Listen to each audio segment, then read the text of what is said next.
porque eran buenos anfitriones o porque era geográficamente conveniente? Un poco era la calle más concurrida. Las amigas eran de la manzana, pero por ahí las otras eran las calles de los costados. Pero digamos que nos reuníamos en todas las casas. Entonces también habíamos inventado en un momento que éramos miembros de un club. Entonces, bueno, y teníamos y nombrábamos las autoridades y las renovábamos y nos prestábamos libros. ¿Ya hacías política? Sí, era una forma, sí. Muy democrática era, claro. sí. Está muy bien. Yo recuerdo, lo mío es un barrio, Vicente López, bueno, no es justamente el oeste, pero también claramente un barrio. Barrio claramente un barrio claro. que a veces lastima, pero un barrio, sí, lo recuerdo con muchísimo afecto.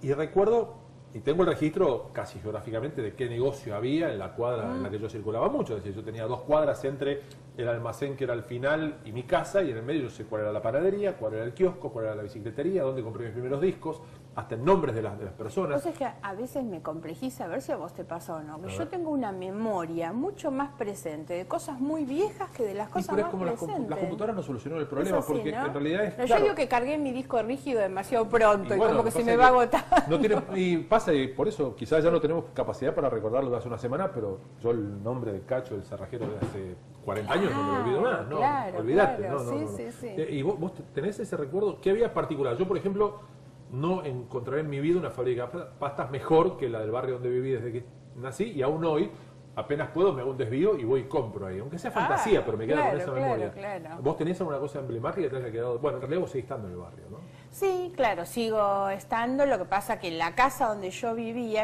hasta los 8 o 9 años en Morón, en el centro de Morón, la calle Buen Viaje, que es la calle principal del centro de Morón.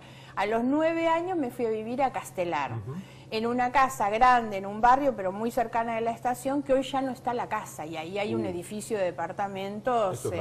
Claro, eso que ya no está. ¿Y sabes qué es lo que quedó? Un árbol que plantó mi papá. Y yo paso y veo un árbol que a esta altura es un pino enorme. Y yo me acuerdo cuando mi papá lo puso, el árbol, ¿no? Y eso lo mantuvieron adelante de un edificio grandísimo que hay atrás de muchos departamentos, un edificio bonito, pero en pleno centro. Porque Castelar se ha hecho muy eso, era un barrio muy residencial, de casas bajas. Así es todavía donde yo estoy, estando a 3 cuadras de la estación, pero sigue habiendo cada vez construcciones más importantes que van quitando eso, ¿no? Totalmente. Y tengo, sí, presentes todos los negocios del barrio, las cosas, sí. ¿Cómo eran tu papá y tu mamá en ese sentido? Como hombres del barrio, ¿cómo los recordás? Y mi papá y mi mamá eran médicos los dos. Los dos médicos, así que eran 2 personas que trabajaban mucho, se iban, venían. Nosotros participábamos bastante de las cosas de ellos. Primero con mi papá, porque en mi casa de más chica, mi papá tenía el consultorio en casa. Después ya cuando nos mudamos, el consultorio quedó en otro lado. Pero yo lo acompañaba mucho él a sus actividades. Mi papá cuando falleció era jefe de la maternidad del hospital de Morón. Entonces yo iba mucho con él, porque mi papá iba los sábados y domingos al hospital a ver sus pacientes, sus parturientas. Claro. Entonces yo iba, me generaba mucho entusiasmo. Tuve en algún momento la fantasía de estudiar medicina, pero era una fantasía. Y mi papá me decía, no, vos no podés estudiar eso, no es una carrera para vos. Al revés, ¿por qué sí para su esposa?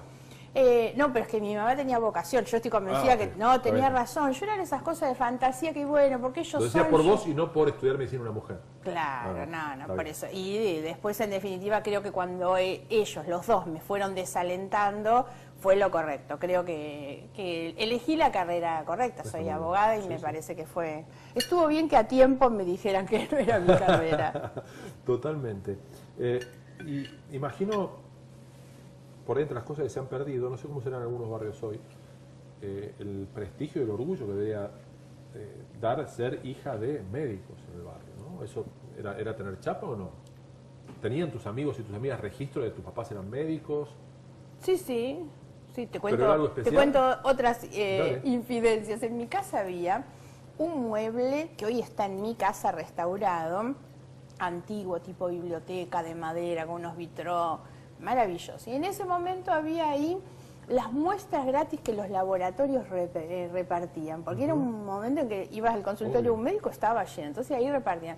Entonces los vecinos a veces tenían algo y venían a mi casa. Buenísimo. Pero la que recetaba era mi hermana, que es más chica que genial, yo. Entonces me decían, para tal cosa podés tomar esto. Muy bien, muy bien. Bueno, además imagino que estamos hablando... Y nosotros jugábamos a la farmacéutica, porque teníamos todo eso que era como una estantería de una farmacia. Además hoy hay muchas más marcas de fantasía, si cabe, o claro. que en aquel entonces, o sea, sí, no había sí. 10 fórmulas para el mismo remedio. Entonces claro, mucho más original sí, tener todo eso ahí. sí. Genial, Ese era un juego muy de chicas ¿Tu hermana qué se en dedicó casa. después? Mi hermana es veterinaria. Bueno, estuvo cerca, digamos. Sí, mucho más cerca, sí. Está muy bien. El problema es que ella sigue recetando, ¿eh? Sí, claro, pero ya no a seres humanos. No, sí, claro que sí, ese es el tema. Ella es ¿En veterinaria serio? y sigue recetando a toda la familia. Está sí. muy bien. La vocación la tiene. ¿Y tu mamá?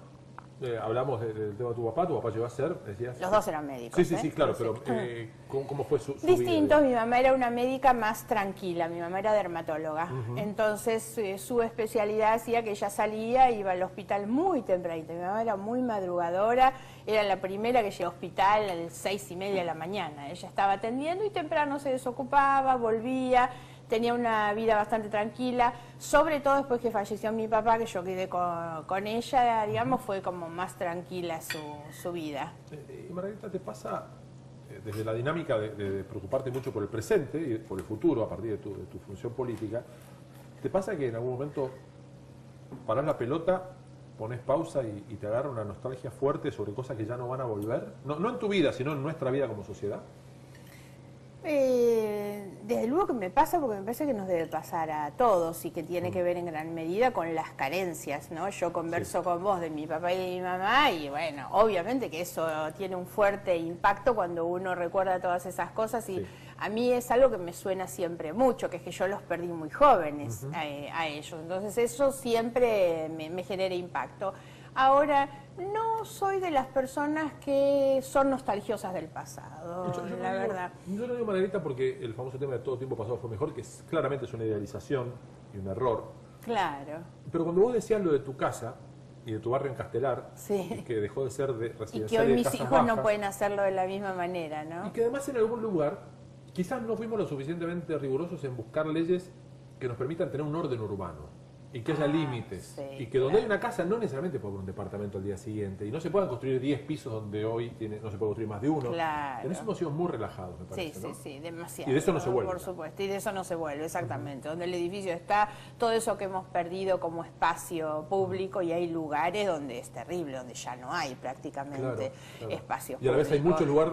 Claro. En muchos lados que no se usan tampoco, sí, ¿no? Sí, eso es desde luego que una añoranza. El tema del espacio público me parece que es todo un tema, que tiene que ver con la existencia del edificio donde antes tenías la plaza, pero tiene que ver también con este ejercicio de las libertades, la seguridad, la tranquilidad, ¿no? Sí. Nosotros hicimos esta semana una barrileteada en una plaza en La Matanza, una plaza que estuvo a punto de ser apropiada para un negocio inmobiliario y que los vecinos la salvaron, y la verdad era un disfrute ver los chicos levantando los barriletes y gozando de eso. Y un poco lo que a mí me sonaba era esto, yo digo, esto es lo que uno quiere para que los chicos puedan tener, en mi barrio no tuvimos suerte. Claro. En Vicente López no hubo caso. En Vicente López no, claro. Claramente Han perdido muchísimo, claro. Y mucho.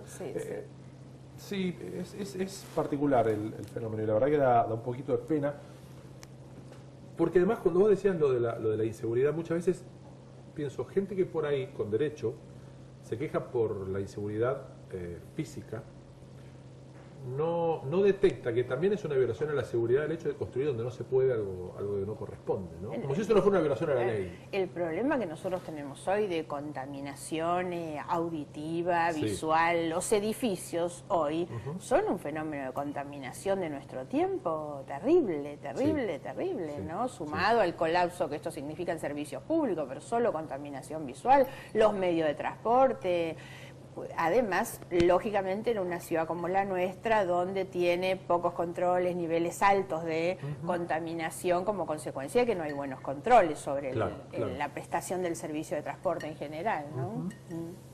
Yo sigo comiendo como si no pasara nada, y vos apenas un poquito de chorizo. Dame un pedacito de la morcilla. Bueno, vamos a hacer una cosa. Te doy un pedacito de esta morcilla, no te tiento más, y me voy a buscar un pedacito de colita, ¿te parece? Ah, sí, bárbaro. Ahí vengo.